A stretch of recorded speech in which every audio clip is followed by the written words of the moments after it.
Приветствую тебя, дорогой подписчик. На моем канале будет много интересного контента. Подписывайся, ставь палец вверх и оставляй комментарии. Трасса в Нью-Джерси в ту ночь напоминала черную лоснящуюся ленту, которую беспощадно секли плети ледяного дождя. Гром заглушал рев моторов, а вспышки молний на мгновение выхватывали из темноты скелеты придорожных рекламных щитов. Внедорожник притормозил у обочины резко, с визгом покрышек. Дверь со стороны пассажира распахнулась. Грубый окрик, тяжелый толчок, и золотистый ретривер вылетел на мокрый гравий. Собака не заскулила. Она была слишком слаба для этого.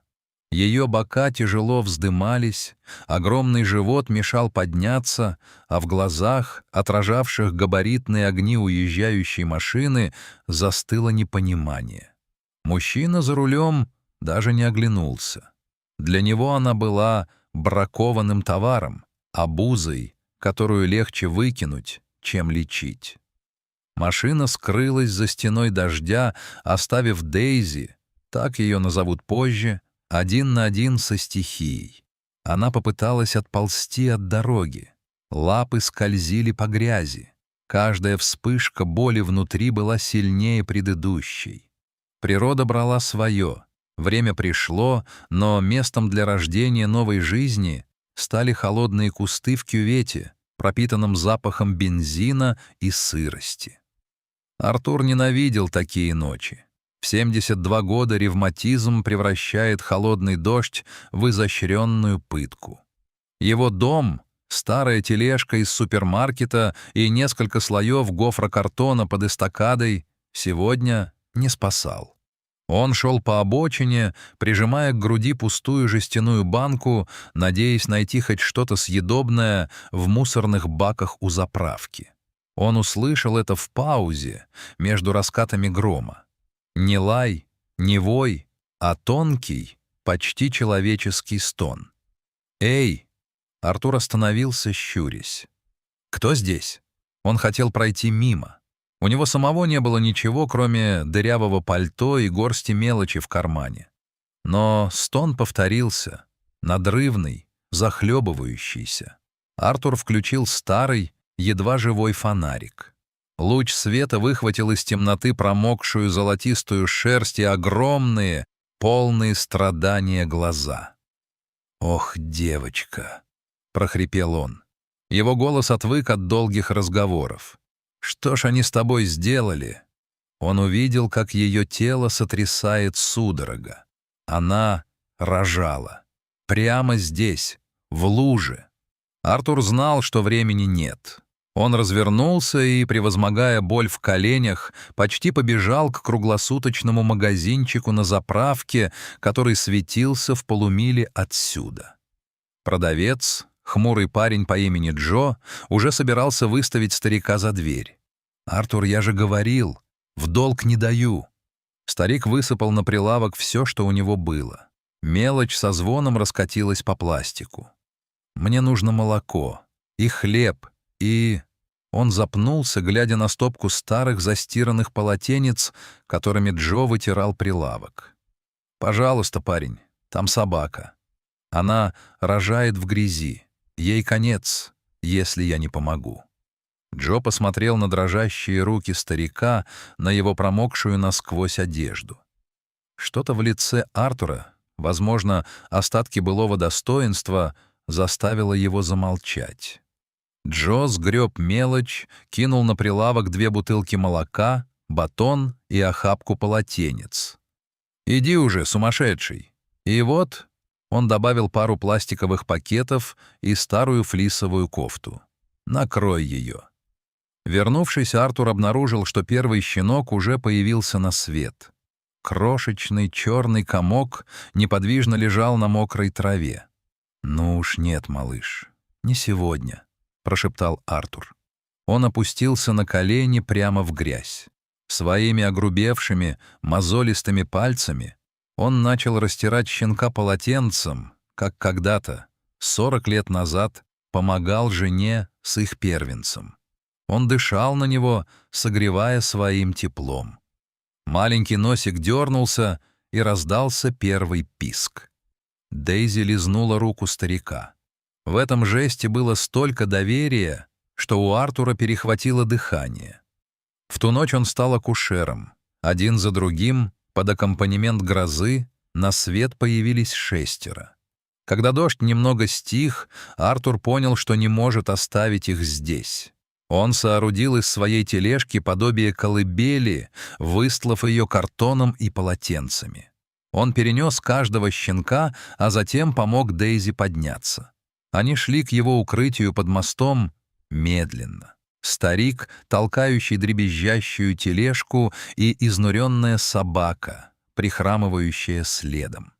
Следующие недели стали для Артура самыми тяжелыми и самыми счастливыми за последние 10 лет. Его жизнь, которая раньше состояла из попыток дожить до заката, обрела железный график. Утром он отправлялся на поиски еды. Теперь он не просто искал объедки, он искал лучшее для Дейзи. Он собирал бутылки с удвоенной силой, чтобы купить ей консервы. Он отдавал ей свою порцию бесплатного супа из столовой для бедных, оставляя себе лишь корку хлеба. «Ешь, девочка, тебе нужно кормить детей», — приговаривал он, поглаживая ее за ушами. Под мостом стало уютно. Артур нашел старый ковер, выброшенный кем-то на помойку, очистил его и обустроил детскую. Щенки росли, их глазки открылись, и вскоре пространство под эстакадой заполнилось возней, тявканьем и запахом молока. Артур больше не разговаривал сам с собой. Он разговаривал с ними. Он рассказывал Дейзи о своей молодости, о том, как работал учителем истории, как потерял жену и как долги и депрессия вышвырнули его на обочину жизни.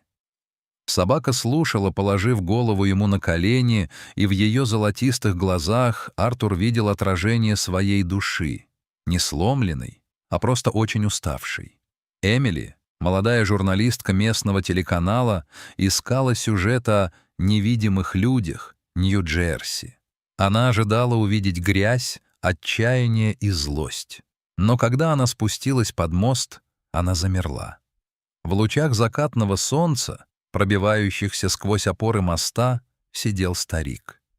На его коленях спали 3 щенка, еще 2 тянули его за шнурки ботинок, а 6-й пытался залезть на голову. Рядом, величественная и спокойная, лежала золотистая ретриверша, чья шерсть сияла, несмотря на окружающую нищету. Эмили не стала сразу задавать вопросы, она просто достала телефон и начала снимать. Видео длилось всего 2 минуты. На нем Артур делил одну сосиску на 7 частей, себе не оставил ни кусочка и тихо напевал щенкам старую колыбельную. Когда она выложила это в сеть с подписью «У него нет дома, но у него самое большое сердце в Нью-Джерси», она не ожидала, что к утру у видео будет 3 миллиона просмотров. Мир взорвался. Люди хотели помочь.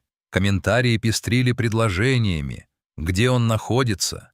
Я хочу усыновить щенка. Куда отправить деньги для этого дедушки? Через 3 дня к мосту приехали десятки машин. Привезли корм, теплые одеяла, лекарства. Артур был напуган. Он прижал Дейзи к себе, боясь, что у него отберут его новую семью. «Артур, никто не причинит вам вреда», — мягко сказала Эмили, пробираясь сквозь толпу. «Эти люди хотят отблагодарить вас за то, что вы напомнили им, каково это — быть человеком. Собранных пожертвований хватило бы на небольшой особняк». Но у Артура были другие планы. Год спустя. На окраине города открылось необычное здание. Это не был обычный приют для животных. На вывеске было написано «Центр Артура и Дейзи. Помощь на 4 лапах». Это место стало уникальным проектом. Здесь бездомные люди могли получить ночлег и еду, но при одном условии: если у них есть питомец, они должны были заботиться о нем вместе с волонтерами. Здесь работала бесплатная ветклиника для тех, у кого нет денег на лечение своих любимцев.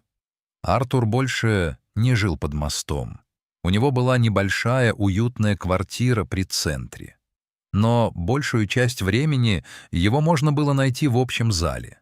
Он сидел в удобном кресле, а у его ног всегда лежала Дейзи, уже не исхудавшая бродяжка, а холеная, гордая собака, символ этого места. 5 ее щенков нашли прекрасные семьи, а 6-го, самого слабого, того самого, которого Артур растирал полотенцем в ту страшную ночь, он оставил себе. Назвал его Лаки. Артур часто вспоминал ту бурю. Он понимал одну простую истину. В ту ночь на трассе он спасал не просто собаку, он спасал себя. Свои щенки дали ему то, чего не могли дать социальные службы, чувство, что он кому-то нужен, что его жизнь имеет ценность. «Знаешь, девочка», — шептал он, зарываясь пальцами в густую золотистую шерсть Дейзи, «дождь всегда заканчивается. Главное, чтобы было кого укрыть полотенцем». Дейзи тихонько вильнула хвостом и закрыла глаза. Она была дома, и он тоже.